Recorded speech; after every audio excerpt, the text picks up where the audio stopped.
Ella dijo 4.118.000. Además, no fue mentira, lo recogisteis todos los medios, lo recogisteis, porque ella lo dijo, y realmente en el cuadro podéis ver que fueron 3.962.620 lo que declararon. Ya nunca fueron los 4.118.000. Es decir, ellos pudiendo mandar hasta los 6.250.000 euros, que era el dinero que nos habían concedido, bueno, pues ellos ya solo justificaron 3.962.000. Es decir, que nos mintió, y lo sabía que nos estaba mintiendo. Mintió con la cantidad que da, mintió con la cantidad que dijo que había mandado.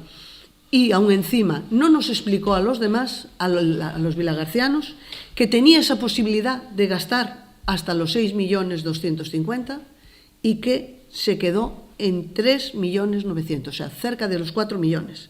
Lo que ahí ya hay 2,5 millones que se han perdido la oportunidad de poder ejecutar.